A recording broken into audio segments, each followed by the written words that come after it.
let me make sure these are nice and flowing. What is up, scene queens and scene kings of yesteryear? Grace and Todd here to talk about the music, mostly the music that touched us in our young adolescent brain and refused to let go of their hooks in our psyche. A while ago, I may have done a video about Victory Records and the legacy of their news program, Victory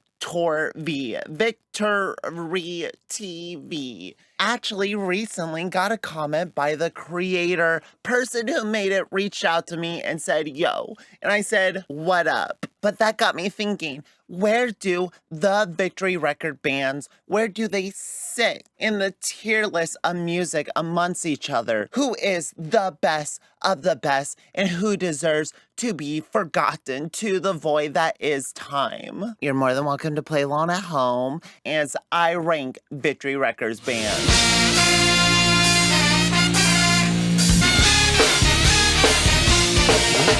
When attempting to rank these bands, one must remember what are they trying to accomplish within the musical genre that they are creating. Because let's be honest, the standards for judging emo and screamo is slightly different than other genres. There's a little more forgiveness when it comes to the actual production of the bands. We're going to take them in with 2022 eyes and ears, but we're going to listen with our hearts from 2002.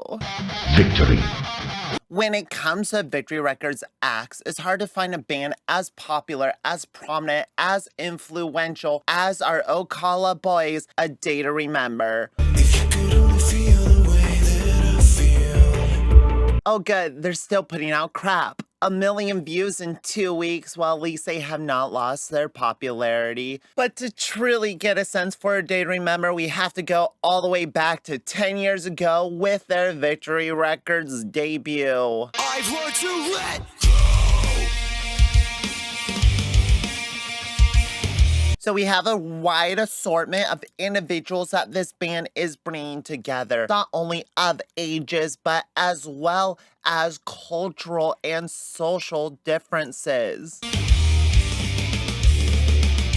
Interesting choice. Now, bands have not been shy about using guest appearances, celebrity appearances in their music video. Was this a get on behalf of A Day to Remember where they like, hey, we really like that porn actor, Ron Jeremy. That guy, let's get him in our music video. He'll really represent the music scene the way we want him to. And also that it's like a karate themed music video. It's like we're gonna do the karate theme, but then we're gonna have a porn star in it. And then the entire music video is kind of hinging on the comedy of Jeremy being in a punk rock screamo music video.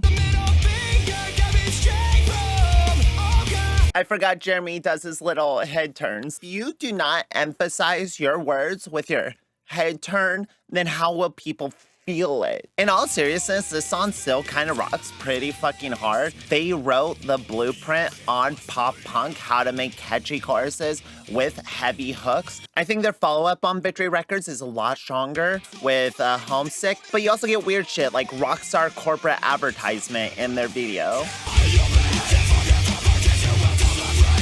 If they just like drinking rock stars and they happen to get sponsored by them for a music video, that's not them selling out. That's just them getting money for the music video. I just don't know why they think this is cool. Like, this is a band we're selling to the kids, to the Warped Tour. Like, what's up, children? You guys play baseball in the park with your friends? Well, this band does too. And they also drink energy drinks just like you. I'm talking a lot of shit, but those first couple of A Day to Remember records are all fine albums that I would gladly jam. Do I skip a couple? Yes. Regardless if I like the music or not, I believe they deserve to be a top jam it tier band. Let's talk about a lesser known band, but one I think deserves as much notoriety and credibility as any other band on Victory Records, and that is the long forgotten Action.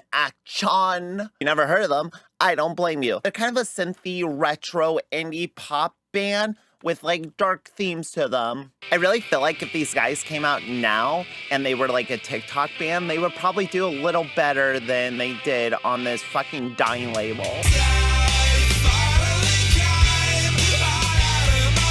I like them. They seem like they were a genuine band, making catchy, interesting pop music for the time, especially on this record label. Action, though maybe not known to the mainstream, they will forever be in my hearts. Love that first album, Don't Cut Your Fashion on the Latest Trends. I am comfortable saying that they are a jam-it band, but not one that you must listen to. If you ask me, hey, Grayson, what band would you show to get an idea of what the feeling around emo was? Why was the genre hard to take seriously on a main stage? I believe it's mostly because of this band. She walks a line into a deathbed, rings like say she's all alone. Not only are we doing a music video in what looks to be a cemetery or abandoned forest, but it's a music video for a tie-in PG-13 horror movie, Dead Silence. It might have been rated R, I don't remember. Dead Silence, directed by one James Wan, in which a possessed doll seems to be killing people, I think. Is that Donnie Wahlberg? Is Donnie fucking Wahlberg in it? Aiden, being a Seattle-born emo gothy horror band that tries way too hard to be like AFI if they were transferred through the Misfits. They're just a bunch of old rocker dudes making like weird little emo music, but it all kind of comes across as a manufactured look. I don't know, it's hard to believe that anyone would want to make such mediocre music, you know? But that wasn't even their best stuff. No, I'm talking about premium Aiden. Let's go back to that first album. Not the band I Set My Friends on Fire, who covered Soulja Boy. No, this is Aiden's I Set My Friends on Fire. Now this is emo. Bunch of dudes in a garage with sound pads and wristbands on. You have your collar up in case that tie needs to fly the off. There's a sad girl in the world and we're gonna sing you to sleep. There's no one else who understands you.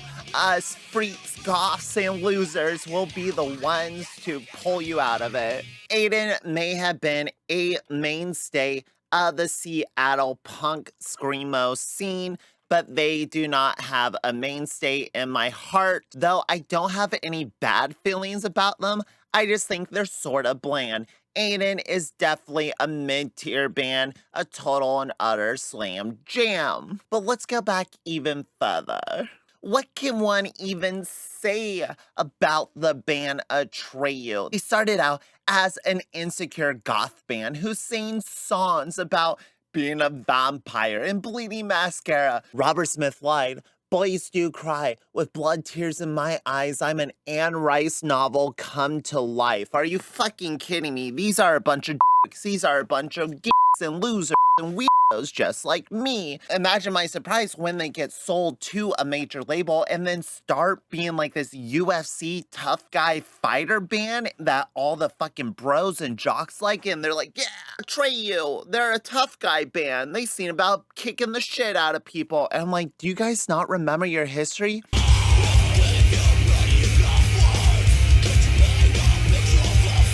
I miss the obligatory shots of the double bass pedal. When the double bass was new and it was cool, every single band had that close-up of the... So this is how Atreyu started, as like a bunch of black wearing eyeliner wearing boys screaming together about the ladies with the lip gloss and the black.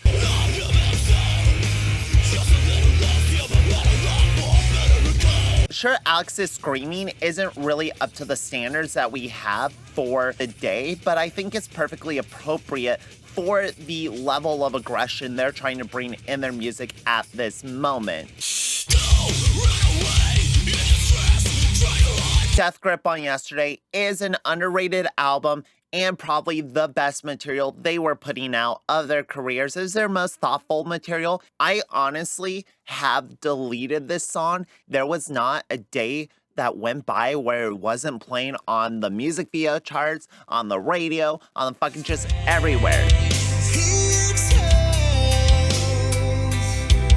We're a classy band now. We're in a theater. This is a classy song. I'm not singing in a microphone. I'm singing to like a 1920s fucking bar. This one song, Atreyu's Legacy on Victory Records, I would say is a total jam it. I would not take away or take back any of the 3 albums they released on Victory Records. Who do you got next? This is so much fun. Bayside. How many albums have they released? Their debut album, the self-titled, the acoustic, the Walking Wounded, and Shudder, all on Victory Records. So basically the first half and the albums that I actually listened to. Wait, they have a covers album? Bayside has spent many years on Victory Records, including the tragic passing of their drummer Beats, and they're coming back from that horrendous accident with a new drummer, with a new album.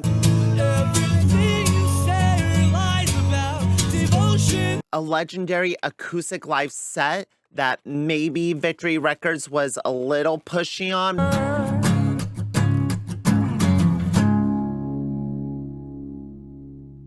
The thing about Bayside is they're just like a very competent band. They try making good songs. It's dad rock for the dads in all of us. And sometimes they fucking kill it. Sometimes they're dead on. A lot of times, it's a little cheesy, gets a little schmaltzy, especially their later stuff. There's Montauk. Montauk!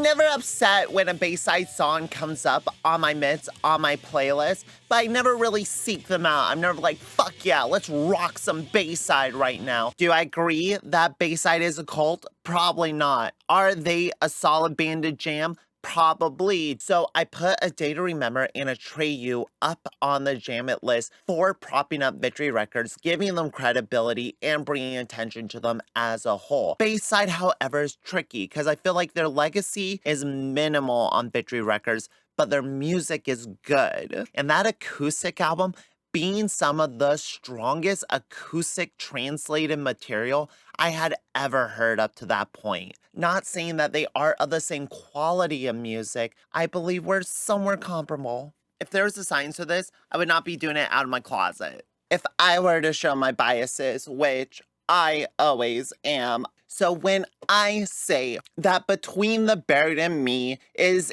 a damn near perfect band, and perhaps the greatest musical act that Victory Records has ever signed, I hope you know that I really mean it. And Alaska may have been the first time I had ever heard any progressive metal.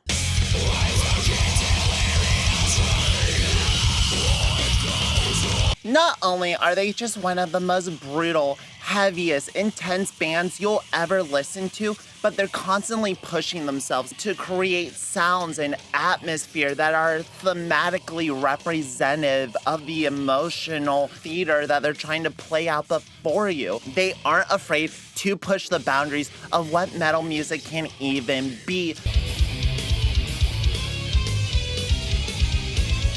Damn near perfect, I would say. Just like the boys in Carnifex. Damn near perfect, I say. My favorite kind of metal scene are the kind that just screams endlessly into their meat claws. I don't need a microphone, I'll just echo my own voice inside my claws. I feel like they're in a similar genre, in a similar tier of heaviness as Between the Buried and Me, but there's just something lacking within the creative driving force behind the band. The only part I really remember of this song is when he says, "And hell chose me," but that's not until the very end of it. So what am I listening to for the first 3 minutes? It's not that I don't like this. It's just everything about this feels like it's trying so fucking hard to be tough without actually putting in the work to make sure that the music is backing it up. Incredibly solid for 2002, 2003, don't get me wrong. They're slam jam. I would say Carnifex is a good old slam jam. Nothing wrong about that. Now, I am skipping over a lot of bands, but that's because I'm trying to find the mainstays, the bands that Victory Records put all their eggs in the baskets of. Do you think I have shit to say about By the Grace of God or Carousel Kings? Zero feelings at all, because who cares about those bands? No one's ever heard of them. One band I do remember Victory Records trying to push unsuccessfully, Close Your Eyes. Got them on a couple of samplers in which it appeared Victory Records was trying to set them up as the Nets, A Day to Remember.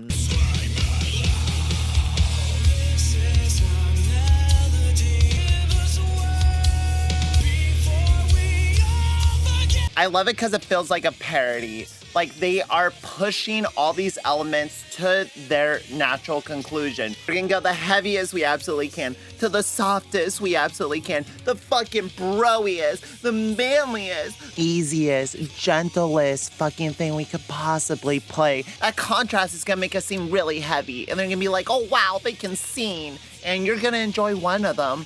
It feels tough. The guy with the backwards baseball cap and the floofy hair feels tough.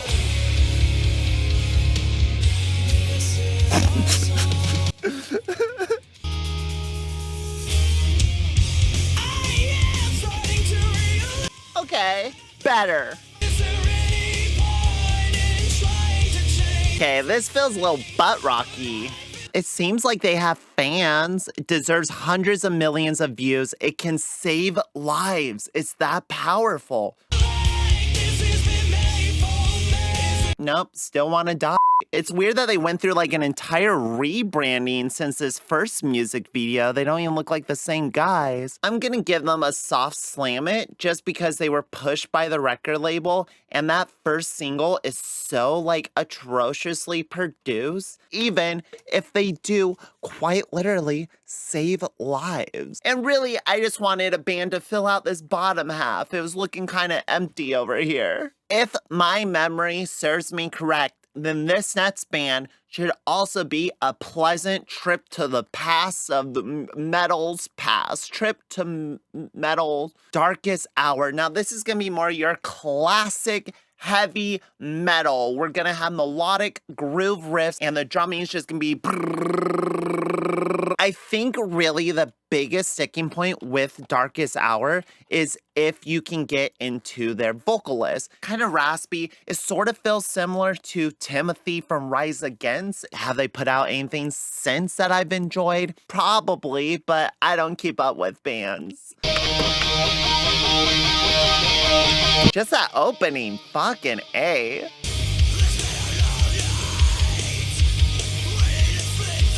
This guy, he is his own person. He doesn't put on a facade. He's just a fucking dude that can scream in a metal band, and that's what he does. And the music video doesn't try to pretend to be anything it's not. They don't try to put a storyline in. They just jam the out, and I will always respect that. Where's Demons? Let me hear Demons.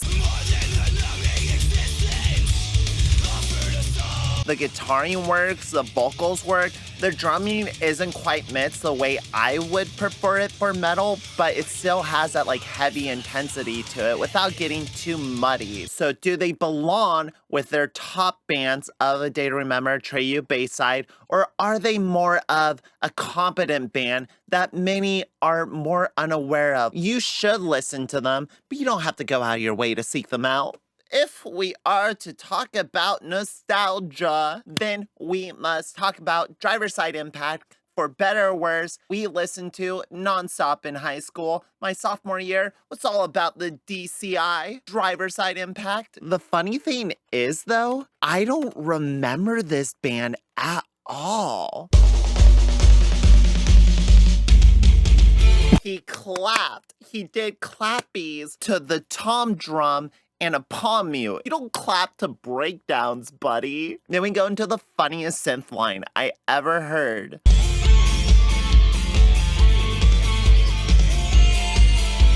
I forgot about these shirts. What was this brand called? Was it Glamour Kills? I had completely and utterly forgotten about this brand. They were like mainstays at Warped Tour. All the fucking scene kids had this stupid fucking pig with wings. Why did they sell boner shirts? I don't know. Don't ask me. I do find it a little interesting that I got more nostalgic for this guy's shirt and his fucking snake bites than I did for the actual song they're playing.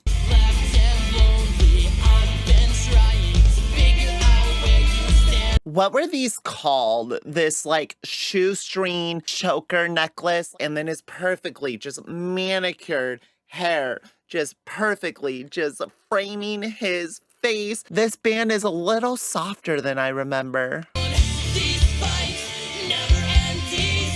Also love how dramatic these bands are about relationships. Entire songs just to describe like a fight or an argument. I also love this time period in music videos because it's like right when computers were starting to do things. Or we could use computers more competently. We had GarageBand, iMovie, and you know, you can do crazy things like pictures floating like a screensaver and call that a music video and be like, wow, what a great, crazy idea. Back in the 80s, they used to have to do this shit in camera, and it was like, whoa, do you see the effects they're doing for the music video? Maybe this isn't their best song. Can we get a second track, please?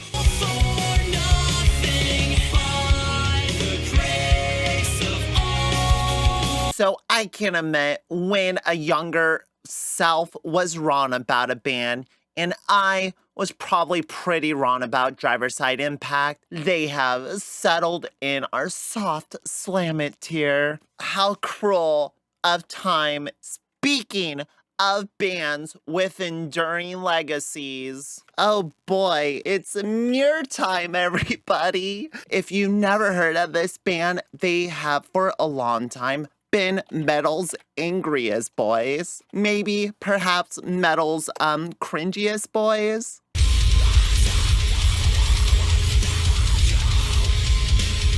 I like how he just keeps pretending he can scream. They're like this tough you band. They're a little edgy. They say things like, I want to watch you suck his dick and know that you like it. They're misogynistic, and like that shit was all the rage in 2010. But now it feels a little weird. Well, it felt weird back then. Now it's weirdly antiquated. It's like, oh, I kind of miss when they just made cringy songs. Sorry guys, just clear my throat over here. Just are they disturbed for like metalcore?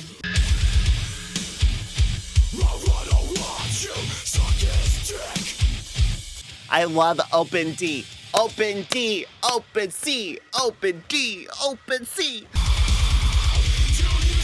Emmure isn't completely useless because they're always good for a laugh. They're gonna be a hard slam it. Emmure, I'm sorry guys. Even like the heavy shit that like wasn't offensive, it's very mediocre now. I don't even know who this band is, but with a name like Feed Her to the Sharks, and they're all wearing matching shirts with shark fins on it, I'm curious now. I want to hear what these guys have to offer. All these bands had to have like intense names, so you'd be like, whoa, that's crazy. Have you heard the band I Wrestled a Bear ones? What a crazy, silly name for a band, but they're so brutal. Hopefully these guys are pretty fucking brutal.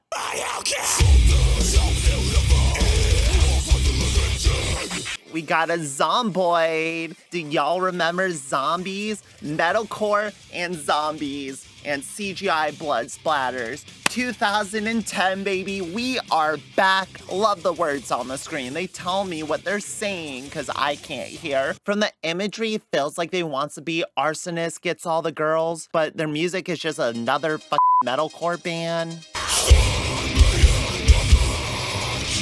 Wait, are they a Christian metal band? They're in a church, and the one guy had a cross on his shirt. I bet you didn't know Christian boys could rock so hard, now did you? And it's like, ultimately, no, because the message is not very rock and roll. That's why they were singing about falling from grace in the last song. Cool. Open D, Open D. Open D. Not impressed by Feeder to the Sharks, but also not upset by them. They can live over here with Close Your Eyes and Driver's Side Impact, and there they are. Now they're on the tier list. Congratulations, boys. Enough of that bullshit, though. Let's go back to the classics with Hawthorne Heights. They have a couple records on Victory Records. Their most prominent and famous one being their first album with Ohio's for Lovers, which is why I'm gonna listen to Nikki FM instead, bitch. Nikki FM, let's go. Hawthorne Heights University. They have their own university. I forgot about this. Of your thoughts, hurry up now. 3 guitarists, and the best they can do is bop bop bop bop. 3 guitarists, bop bop bop bop. This is the most perfect representation of everything about the scene that I could have wanted. Thank you, Victory Records. I love how they're using the imagery. John Cusack is outside of the window with a radio, and Hawthorne Heights believe that they are representative of that in this song. How? So Nikki FM wants to escape. She's graduating, she's on the precipice of life, but she has nowhere to go. He was doing a speech at the graduation. He has to be some sort of guy. But while he was giving the speech, she placed her hand on a boy's leg, in which he saw all the way from the stage, and he knows that she is a bad woman. We have a bad woman here. And of course, you have to follow up with saying sorry. Quite dramatic. Here's the thing, they were never a good band. That first album is really rough to listen to. There's songs I like on it, there's moments I enjoy. Silver Bullet is always a classic. But the mixing, the quality of it, their performance, it's just not good. That second album, better. Hawthorne Heights, even though they brought so much attention to emo, to the screamo, to the Victory Records scene, I honestly think they're kind of boring, and their music does not hold up in any capacity. Silverstein fucking screamed and played and wrote much better songs than Hawthorne Heights could have ever hoped to do. Let's move on to one of my favorite Victory Records bands, June. I have no idea why June only made one stellar f***ing CD and then just left the game. Is this what you wanted with your Mexican? The lead singer's so cute, you can't deny. They have that All-American Rejects appeal where they're just like a clean, solid rock band, but they just happen to make incredibly passionate music with incredibly catchy choruses that just feed right into your soul. Everything I want out of pop music. Even in their like acoustic offering, sure, he's in a sweater, it's a little dorky, it's a little cheesy with his hair flowing. I like the idea of him like forcing her to listen to his songs, like, no, you're gonna listen to my acoustic track. You cannot leave until I am done playing it. For me personally, I would say June is definitely a jamming band, though they do not have the impact or the clout that half of these bands have. They only have one album out, and that one album is damn near perfect for me. And since the damn near perfect category is my own personal selfish little category where I can put bands that speak to me, I am gonna put June in the damn near perfect. Between the Bury Me, June, same band. I thought I was gonna have to split this up into multiple videos, but look at this. We're already in S's with Secret Life of the Freemasons. 2 albums by this band. 2 albums that I listened to the shit out of.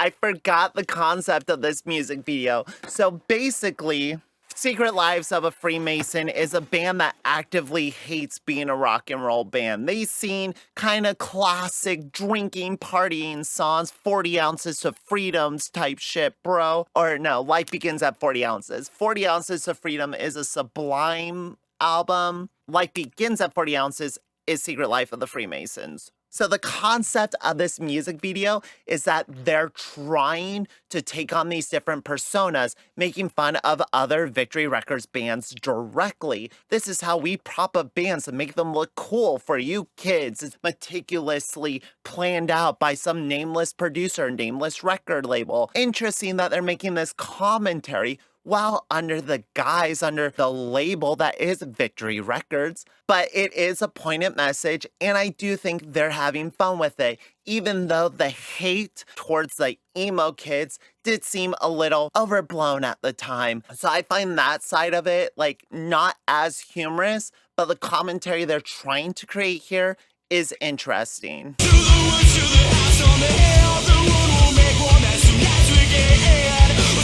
And yes, this is the quality I prefer all music videos to be filmed in. Uploaded in the smallest, most compressed video form you possibly can.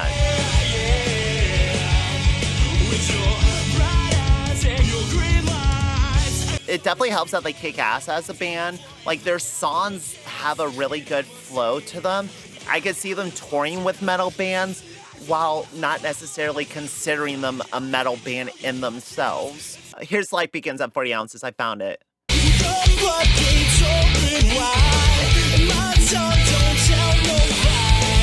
Then we had a reason to actually buy the albums back then because you couldn't listen to the actual song quality here. The cymbals just don't exist.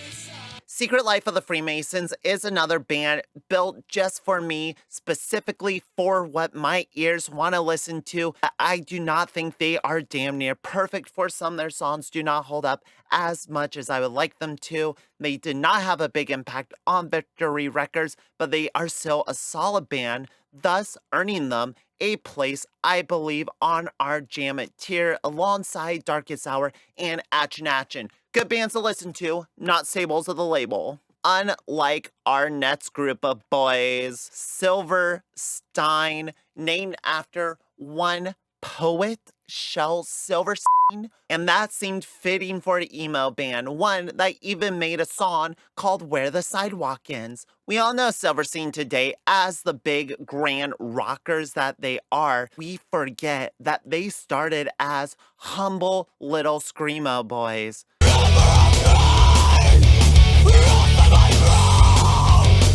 Now, I'm not saying this is what Secret Lives of the Freemasons were directly making fun of. I just think the parallels are a little funny, especially given what Silverstein would kind of become, just a generic rock band like Imagine Dragons. Why do we wear ties? Why did emo and screamo have an obsession with ties? Because it's the patriarchy. You're reclaiming imagery from those who have hurt you. I find his screaming performance on this first album to be a little, not good. They did improve on their second offering. This music video is a whole lot of fun with the Clue theme. It's themed like Clue. When I'm lying in your bed, play the motions through my head, you know that I'm thinking.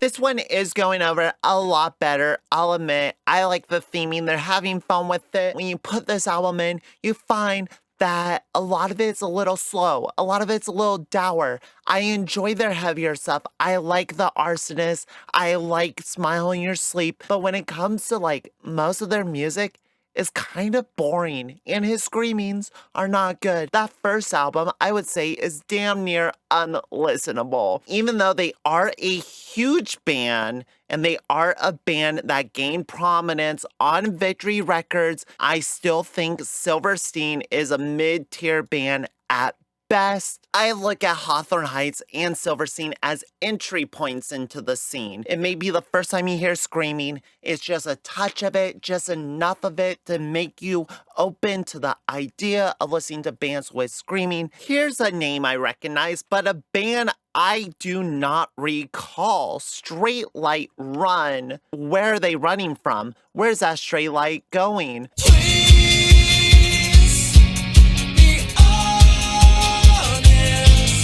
I regret that. That answers my question. That answers my question. Bada beam, bada boom, nice and clean. Get them out of here, and then we can move on to some real shit. Of course, I stopped listening to Taking Back Sunday. They became a weird country alternative band, but that good shit is something I never stopped listening to. Fake movie trailer, baby. Let's go. Get up, come on, let's go. There's just a few things I think that you should know. Those words. Honestly, for this music video alone, I feel like they're a total jam it. But them also creating the 3 best emo albums I had ever heard as a child. Tell All Your Friends, Where You Wanna Be, and Louder Now being okay, but those first 2 being so fucking solid during their Victory Record days, they were damn near perfect. And those first albums are still damn near some of my favorite albums to ever be made. If only we could go back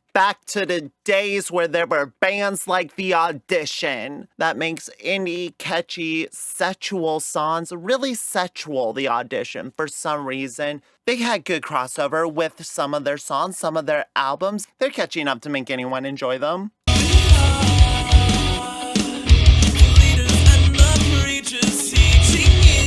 They're talking about nonconformity. Don't be just like the same colorless black and white kid that everyone else is being. Now, their other songs get a little too sexual for me, but they're also a lot of fun to jam out to. So it's a give and take, you know? Ready to do this? Yeah, that's good. All right. Real band over here. Real band, real guys. Do I believe that he is sexy? I think vocally, he pulls it off really good. He has a sexual energy to him. Do I find him attractive in himself? I don't know. I like what he's promising me, though. It makes me feel special.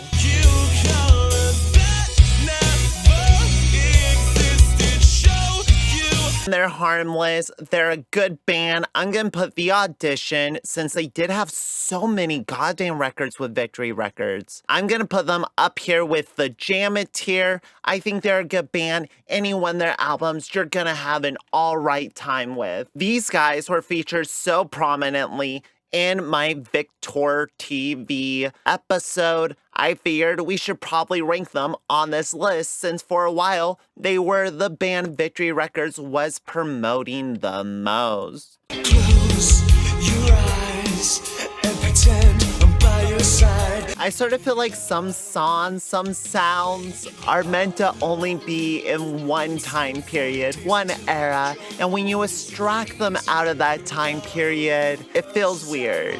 It doesn't quite hit the way that I think they meant it to. It feels very important, which I think is why it's like alluring. It's like, oh, this isn't some childish screamo band. There's an intelligence to it. There's a classiness to it. It's just unfortunate that that music has left me kind of empty, and it doesn't have an impact on me now, even though I felt the emotional weight of the music back in 2006. Black Maria, not the worst of the worst, but definitely a band that shouldn't be listened to. They shouldn't really be sought out. Another band that I feel like I saw a lot of them, but have no recollection and no memory of, Junior Varsity. I just can't recall what their sound even is like. Are they gonna be another Driver's Side Impact? I'm fucking digging this. I can't see what's happening, but I'm digging the song.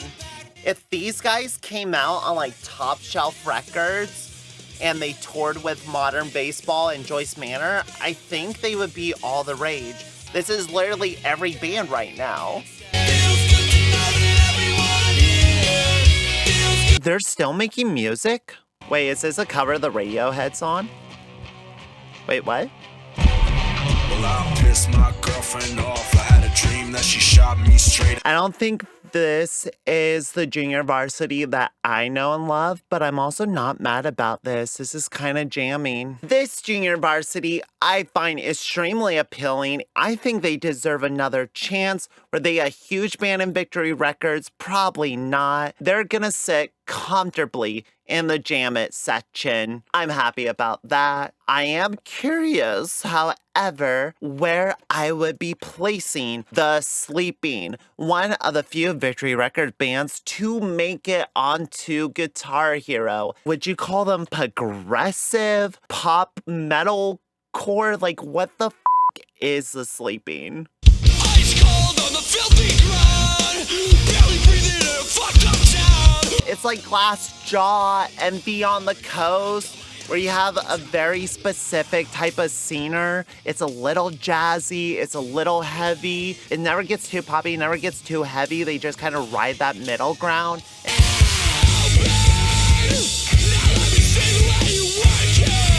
I'm really digging this like Toho Japanese Kung Fu inspired. Wouldn't be Kung Fu. I know the Japanese population doesn't do Kung Fu. I'm not a fucking idiot. Is it fitting for the song? I don't know. That's a weird thing. It's like the music could be anything. It should probably be a little more poppy. The Sleeping is such a fucking weird band.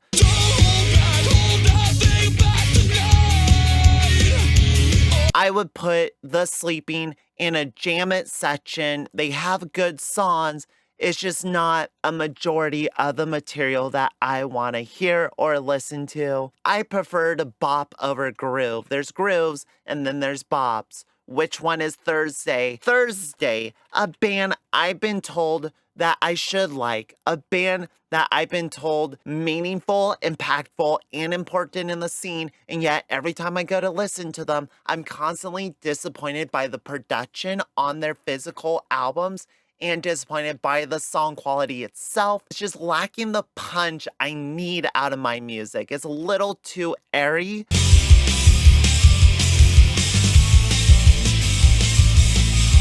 Are those Atticus shirts I'm spotting? Are you wearing Atticus shirts? Please tell me you are. Splintered piece of glass falls in the sea. Do you see what I mean? Thursday's hard because I feel like there was a genuine fan base for it. It's just to me, I'm so apathetic towards them that I cannot imagine, I cannot fathom putting them anywhere else but right in the middle as a slam jam. You like them, you like them. If you don't like them, then finally we come to the bottom of their alumni list with the last band I recognize on here, Within the Ruins. I remember them being some of the most intense technical metalcore shit I have ever heard.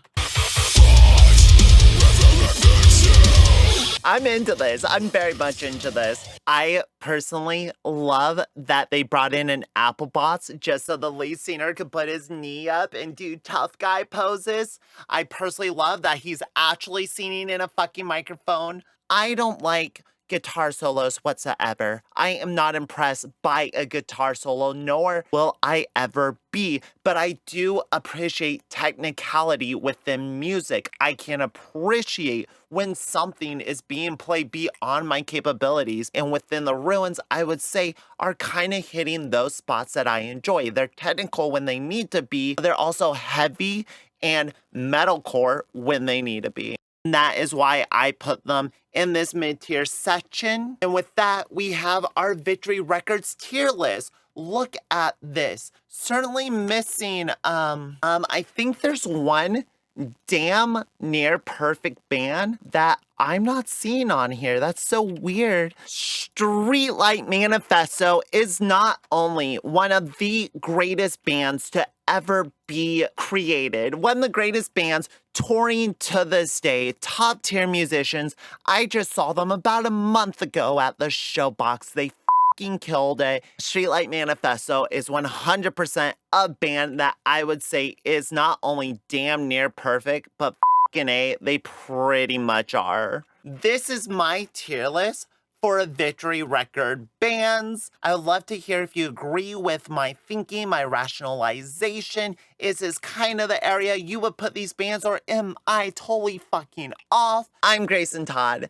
Thank you for watching. I'll catch you next time. Stay swazzy, stay posy, listen to some good shit. Maybe you even discovered a new band during this process. And if that is true, then good luck on your musical journey, and I'll see you next time. Toodles.